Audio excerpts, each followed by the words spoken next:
सहनाववतु सहनौ भुनक्तु सह वीर्यं करवावहै तेजस्विनावधीतमस्तु मा विद्विषावहै। ओम शांति शांति शांति। वैदिक जीवन पद्धति की इस कक्षा में आप सभी का हार्दिक स्वागत है, अभिनंदन है। वेदो अखिलो धर्म मूलम, वेद सब सत्य विद्याओं का पुस्तक है। वेद का पढ़ना, पढ़ाना, सुनना, सुनाना तथा अपने आचरण में लाना हम सभी आर्यों का, श्रेष्ठ जनों का परम कर्तव्य है। वेदानुकूल आचरण हमारे जीवन और जगत के लिए अतिशय कल्याणकारी है।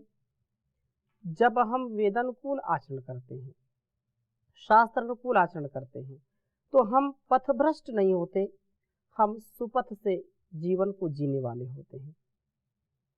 ऐसा जीवन जो अपने आत्म कल्याण से संपूर्ण संसार के कल्याण के लिए बहुत ही यशस्विता, तेजस्विता के साथ जीने का सामर्थ्य देता है। प्राचीन काल से लेकर के अर्वाचीन काल तक हम यदि अपने इतिहास को भी देखते हैं तो जो वैदिक परंपरा है वो अति यशस्वी परंपरा है, महनीय परंपरा है। ऐसी परंपरा से मनुष्य और मनुष्येतर जितने भी प्राणी हैं, या ये कहें कि व्यक्ति से लेकर के समष्टि तक, व्यष्टि और समष्टि के कल्याण के लिए यह विद्या अत्यंत आवश्यक है। आत्म कल्याण भी हो, समाज का कल्याण भी हो, विश्व का कल्याण हो, self realization, collective realization, divine life, divine world. तो हमारा और हमारे कर्तव्यों का निर्वहन जो भी वेदोक्त है, शास्त्रोक्त है, उसको हम करेंगे तो वास्तव में हमारा जो कर्तव्य है उसके लिए हम बहुत ही सुंदर जीवन जी सकते हैं। और प्रभु इसकी पुष्टि करता है। प्रभु हमको ऐसे सामर्थ्य से युक्त करता है कि हमारे हृदय में अत्यंत जो देवत्व का भाव है वह जागृत होता है। हम पिछली कक्षा में चर्चा कर रहे थे कि हमारा जीवन देवत्व से युक्त हो, दैवी संपत्ति हम लेकर के जन्म लेते हैं, दैवी संपत्ति हमारे जीवन का भाग होती है। हम कभी भी भूले भटके नहीं और अपने कर्तव्यों का, आत्म कल्याण का, विश्व कल्याण का महान उद्देश्य हमारे सामने होना चाहिए और हम ऐसे ही जीवन को जीने वाले बने। आज हम पुनः आगे चर्चा कर रहे हैं। देवत्व का भाव तो होता ही है और यज्ञी भाव, जिससे हम सदा युक्त हों, युज्य पयः, हम यजनशील बने, आचार्यों के समीप बैठ कर के जीवन को दिव्यता भव्यता से भरे। और भी बहुत सुंदर बात कही है, यज्ञशीलता और देवत्व। प्रभु जान देते हुए हमें यज्ञशील बनाएं, हमारा रक्षण करें और हमें देवत्व के विकास में सामर्थ्य प्रदान करें। और इसी प्रकार से प्राकृतिक और सामाजिक जो देव हैं उनके विषय में भी बात कही है। आगे हम 17वें मंत्र का स्वाध्याय करेंगे और बहुत ही सुंदर वेद मंत्र है। प्रथम वेद मंत्र आपके समक्ष लिखता हूं, फिर चर्चा करूंगा। ओम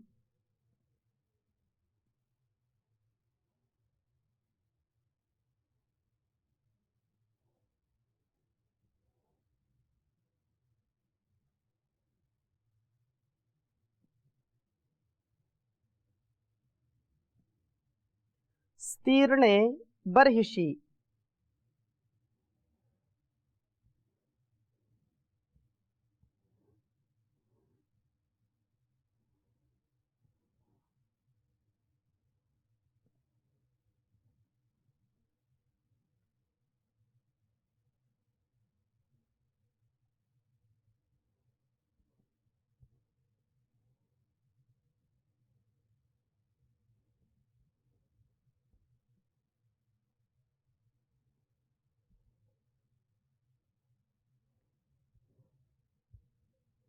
तीर्णे बर्हिषि समिधाने अग्नौ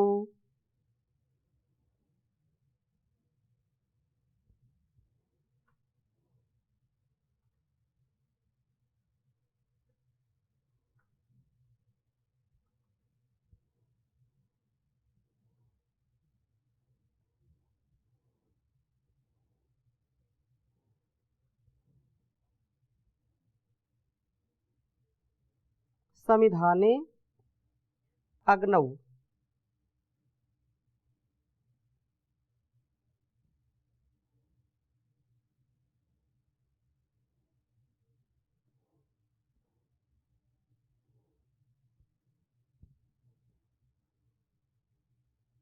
सूक्तेन महानमसा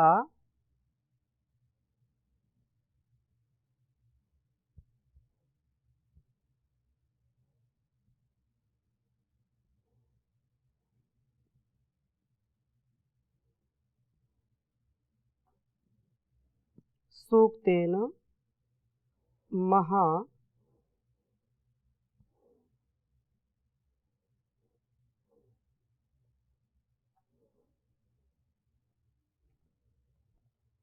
नमसा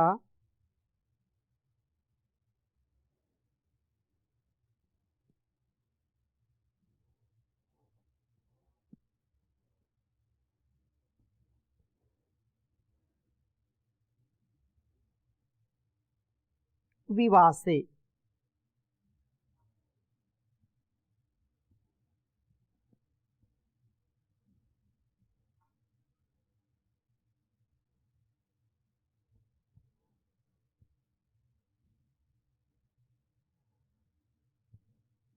नमसा विवासे।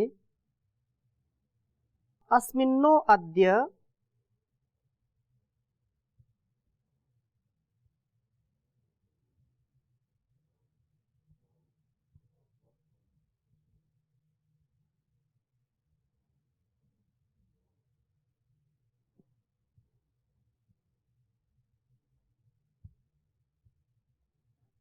अस्मिन्नो अद्य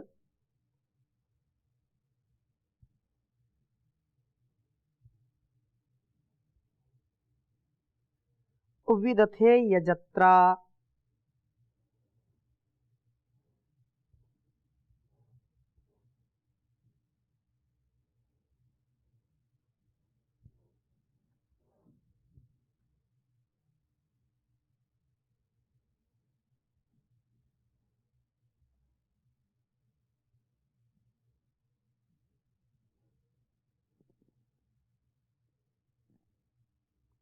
विदथे यजत्रा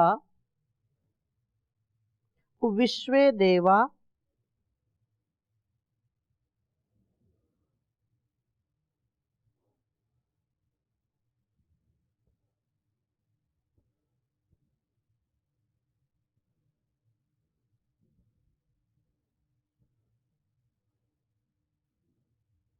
विश्वे देवा हविषि मादयध्वम्।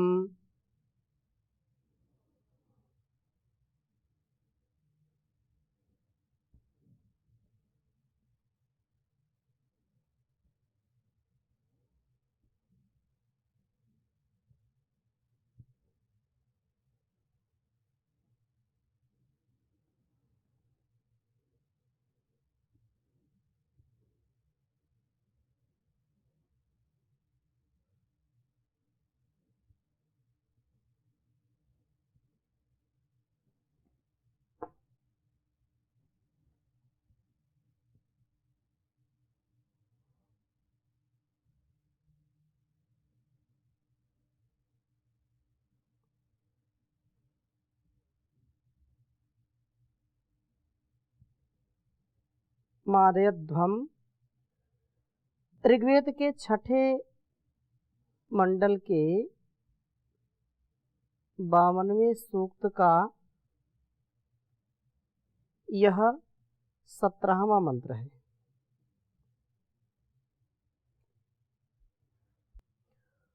ओम तीर्णे बर्हिषि समिधाने अग्नौ सूक्तेन महानमसा विवासे अस्मिन्नो अद्य विदथे यजत्रा विश्वे देवा हविषीमादयध्वम्।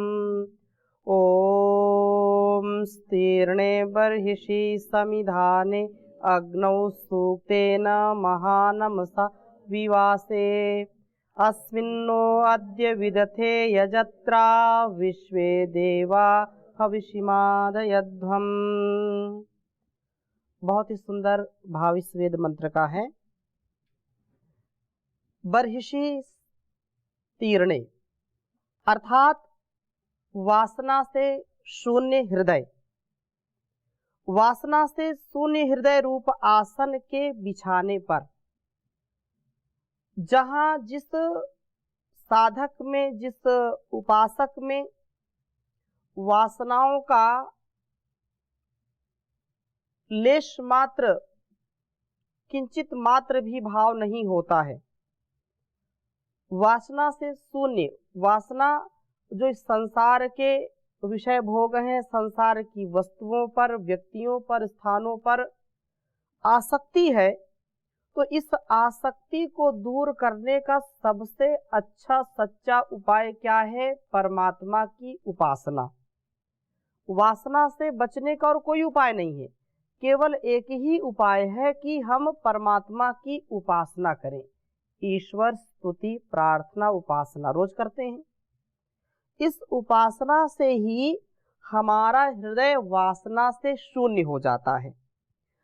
जो सांसारिक भोग प्रवृत्ति है, सांसारिक जो आकर्षण है, उस आकर्षण से हम बच जाते हैं।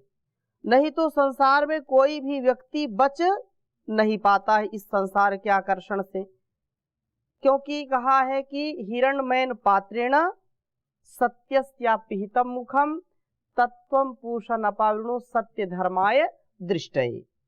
संसार का जो चकाचौंध का यह पूरा परिदृश्य हम देखते हैं, इस दृश्य को देख करके ज्ञानी व्यक्ति इसमें फंसते नहीं, लेकिन जो अज्ञानी होते हैं वो तो जरूर फंस जाते हैं। तो यहाँ ये कहा कि बर्हिषि तीर्णे वासना शून्य हृदय रूप आसन के बिछाने पर अग्नौ समिधाने ज्ञानाग्नि के दीप्त होने पर सूक्तेन स्तुतियों के द्वारा तथा महानमसा महान नमन के द्वारा आविवासे मैं प्रभु का पूजन करता हूँ। प्रभु की पूजा, प्रभु की स्तुति प्रार्थना उपासना तभी संभव हो सकती है जब हमारे अंदर की वासना हमको पीड़ित ना करे। संसार का जो क्षणिक सुख है, एक क्षण का सुख है और उसका कई गुना हजारों गुना दुख मिलता है। संसार का जो सुख है उसको पार्थिव सुख कहते हैं। क्या कहते हैं? पार्थिव सुख। पृथ्वी का सुख क्या कहेंगे? पार्थिव। जैसे यह शरीर क्या है? पार्थिव। ऐसे जब मिट्टी बोलते हैं ना, किसी का देहांत हो जाए तो क्या बोलते हैं? उसका पार्थिव शरीर लाया गया। अर्थात जो पंच तत्व से बना है, पृथ्वी से बना है, इसलिए इसको पार्थिव कहते हैं। तो संसार का जो भी सुख है किस में मिलेगा? व्यक्ति में मिलेगा। सुख किस में मिलेगा? वस्तु में मिलेगा। सुख किस में मिलेगा? स्थान में। कहीं किसी को जो पहाड़ों पर, उसको लगता है कि मुंबई में जाने से ज्यादा सुख मिलेगा, और जो मुंबई में परेशान है बेचारा, वो सोचता है भीड़ भाड़ की जिंदगी से पहाड़ों पर चलो तो ज्यादा अच्छा है। जहां पर जो व्यक्ति है दुखी है, और वो स्थान वो चाहता है कि हरिद्वार का बहुत अच्छा स्थान है, गुरुकुल का स्थान बहुत अच्छा है, लेकिन गुरुकुल वाले कभी कभी किसी के मन में खुराफात भी आ जाती है कि हमको बिल्कुल जो है जेल में जैसे डाल दिया है, हाँ? तो खुली खुली हवा, बाहर जरा घूम टहल के आए, ये मन में कभी आता है। तो व्यक्ति को जो स्थान में है, जिस स्थान में हम सुख समझते हैं, हम यहाँ इतने लोग हैं, किसी को कोई स्थान पसंद है, किसी को कोई, हाँ, लेकिन ये आवश्यक नहीं है कि जिस स्थान को हम चाह रहे हैं उस स्थान पर जाने से हमको बड़ा सुख मिलेगा। अगर स्थान में सुख हो तो जो व्यक्ति स्थान पे हमेशा रहते हैं उनको तो सुख नहीं मिलता, वो तो परेशान रहते हैं, निराश रहते हैं। हमको लगता है कि हम गंगा स्नान कर लेंगे तो बड़ा उससे सुख मिलेगा, चैन मिलेगी, शांति होगी, सुख मिलेगा, लेकिन वो भ्रांति मन में, मस्तिष्क में है तो शांति वहां भी नहीं मिलती है। जो गंगा किनारे रहते हैं, हरिद्वार की हर की पैड़ी में ही रहते हैं, उनसे पूछो, वो लड़ाई झगड़ा भी करेंगे, वो जो है अलग अलग तनाव में भी रहेंगे, लेकिन जो व्यक्ति श्रद्धा से आता है यहाँ पर, वो वहां पर बैठ करके ही उसको मन में शांति का अनुभव होता है। तो वो शांति कहाँ है? व्यक्ति के मन में है, व्यक्ति के स्वभाव में, व्यक्ति के भाव में वो शांति है, इसलिए उसको शांति का अनुभव हो रहा है। किसी को वस्तु में, खाने की वस्तुओं में, किसी को रसगुल्ला पसंद है, किसी को जलेबी पसंद है। अब किसी को अगर जलेबी में अच्छा लगता है, रसगुल्ला अच्छा लगता है, तो ऐसे बहुत लोग होंगे जिनको देखने में ही उनको लगता है कि हम रसगुल्ला नहीं खाते, हटाओ इसको यहाँ से, है जलेबी हमको नहीं पसंद है, हमको बर्फी पसंद है। अब किसी को बर्फी नहीं पसंद, किसी को, अब दूध को तो अमृत कहते हैं, लेकिन ऐसे बहुत लोग मिल जाने के दूध हमको पसंद नहीं है, हम दूध पसंद नहीं करते, तो वस्तु में तो सुख नहीं मिला। अब कोई व्यक्ति कहीं अपने किसी अभिष्ट के यहाँ जाए, मित्र के यहाँ जाए, किसी को खीर बहुत पसंद है, कितनी खीर खाएगा? 1 कटोरी खाएगा, 2 कटोरी खाएगा, 3 कटोरी खाएगा, कितना खाएगा? कितना खाएगा? 3 कटोरी। या ये पहलवान है, 3 कटोरी खा जाएंगे, है? किसी किसी को तो 1 कटोरी, तुम 3 कटोरी खा जाओगे, 1 कटोरी। तो देखो, खीर वही है, उसमें कितनी अच्छी खीर बनी हो, बादाम, पिस्ता, केसर सब कुछ पड़ा हो, बहुत अच्छी खीर बनी, और व्यक्ति को देख करके चाव आ गया, वाह बहुत अच्छा लगा, अब लाओ खाना है, 1 कटोरी खा ली, बहुत अच्छा लगा। अब जैसे ही कटोरी का जो है माल खत्म हुआ, दूसरे आदमी ले लो और थोड़ी सी लो, अरे इच्छा नहीं हो गया, नहीं और लो, डाल दिया, चलो ठीक है, अच्छा आपकी इच्छा है। तीसरा व्यक्ति आया, जैसे दूसरी कटोरी खा ली, तीसरा व्यक्ति आया, और ले लो थोड़ा सा, नहीं नहीं हमने भरपेट खा लिया, नहीं थोड़ा सा लेना पड़ेगा, थोड़ा सा और ले लिया, बोले अच्छा अब मत लाना। चौथा व्यक्ति आ गया, चौथा, नहीं थोड़ा सा मेरे हाथ से जरूर लेना पड़ेगा आपको, अरे नहीं नहीं पेट में जगह नहीं, नहीं आपको खाना पड़ेगा। स्वाद तो बदल गया, खीर वही है लेकिन भाव बदल गया, चाव बदल गया, वस्तु वही है, मिठास वही है, सब कुछ वही है, लेकिन जो पहले चम्मच में, पहले निवाले में जो सुख मिला, तृप्ति मिली, अब उसको देखना नहीं पसंद कर रहा है। क्यों? अब पेट में जगह ही नहीं। तो जैसे जैसे हम क्वांटिटी बढ़ाते जाएंगे, वैसे वैसे हमारे सुख की जो पार्थिव सुख है, जो क्षणिक सुख है, उसकी क्वालिटी क्या है? घटती जाएगी, घटती ही नहीं। और यह उल्टा इसको हम कर दें, ये भौतिक सुख की एक बात हो गई। अब यदि हम आध्यात्मिक सुख की बात करें, तो आध्यात्मिक सुख में यदि हम थोड़ा ध्यान करते हैं 5 मिनट का, थोड़ा सा मन शांत होता है। हम इसको 10 मिनट का कर दें तो और शांत हो जाएगा, और आगे बढ़ेंगे तो क्या क्वालिटी घटेगी कि बढ़ेगी? क्वांटिटी बढ़ रही है और उसके साथ साथ क्वालिटी भी बढ़ रही है। ये आध्यात्मिक सुख का, ये नित्य सुख का, ये शाश्वत सुख का आनंद है। हमको वासना से शून्य करने का सामर्थ्य आ जाता है जब हम प्रभु की उपासना करते हैं। इसलिए कहा स्तीर्णे बर्हिषि समिधाने। और इस प्रकार से जो अग्नौ, अग्नि का जो भाव है, अग्नौ समिधाने, ज्ञानाग्नि से ही व्यक्ति इसको प्राप्त करता है। ज्ञानाग्नि में सारे रोग सारे दोष भस्म हो जाते हैं, नष्ट हो जाते हैं। अग्नि का बहुत बड़ा गुण है कि अग्नि पवित्र करती है। अग्नि को क्या कहते हैं संस्कृत में? ये अग्नि शब्द भी संस्कृत का है, लेकिन अग्नि को पावक भी बोलते हैं। पावक बोलते हैं ना, पावक। जातवेदा भी बोलते हैं, पावक बोलते हैं, अग्नि बोलते हैं, हुतासन बोलते हैं, बहुत नाम है। तो पावक का मतलब ये होता है पवित्र करने वाला। अभी धातु पाठ आपने याद नहीं किया, कोई पवने धातु है, और पवन भी जो वायु है, ये पवन हवा चलती है ना, तो ये पवित्र करता है, सुखाता है, हमारे वातावरण को शुद्ध करता है ना। और अग्नि भी व्यक्ति को वस्तु को भी शुद्ध करती है, करती कि नहीं? हमारे अंदर 13 अग्नियां हैं। कितनी है? 13 प्रकार की हमारे शरीर के अंदर अग्नियां काम करती हैं। और अग्नि ना हो शरीर के अंदर तो शरीर ठंडा, बोले तो ठंडा पड़ गया, राम नाम सत्य। अग्नि से ही हमारा जीवन चलता है। तो अग्नि पवित्रता का भी प्रतीक है, अग्नि जीवन देने का भी कार्य करती है। इसलिए कहा अग्नौ संविधाने अग्नौ, अर्थात ये ज्ञानाग्नि जो है, ज्ञानाग्नि ये प्रकाश देती है, प्रकाश से युक्त व्यक्ति हो, ज्ञान से युक्त हो। तो ऐसा अग्नि को इसलिए अग्निमीणे पुरोहितम, सबसे पहला जो वेद मंत्र है ऋग्वेद का क्या है? अग्निमीणे पुरोहितम। सबसे पहले अग्नि, और अग्नि के हम उपासक हैं। अग्नि क्या है?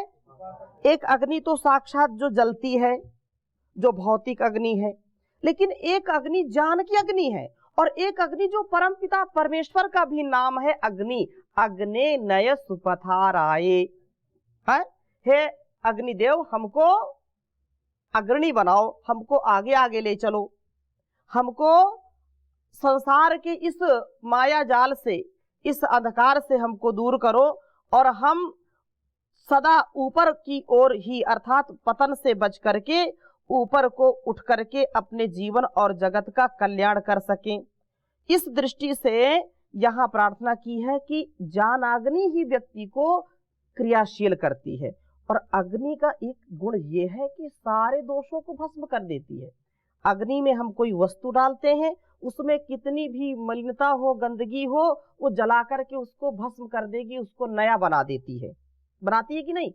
उसको नया बना देती है। और अग्नि का ये गुण है कि अपना जैसा बना लेती है। अग्नि अंगम नयति समम नाया, अर्थात अंगम नयति, वो अपने में समा लेती है।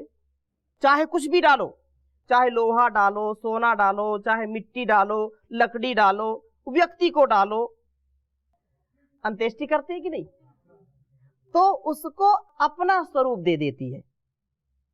उसको क्या करती है? अपना स्वरूप दे देती है। इसलिए ज्ञान की गंगा में जो लोग नहाते हैं तो वो ज्ञानी बन जाते हैं।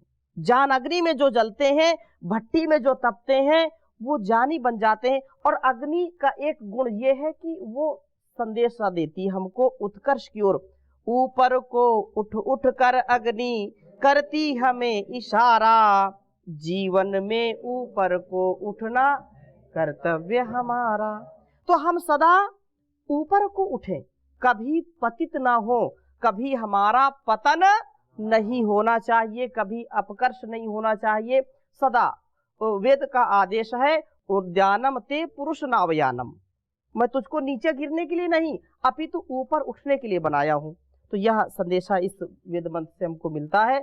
और इस प्रकार से कहा कि यज्ञों के द्वारा हम सब रोगों का, दोषों का नाश करें, सब में हम उत्साह का आधान करें। ना हमारे अद्य आज अस्मिन विदथे, हम ज्ञान यज्ञ जो है, इस ज्ञान यज्ञ में हविषी त्याग पूर्वक अदन होने पर मादयध्वम हमें आनंदित करने वाले होइए।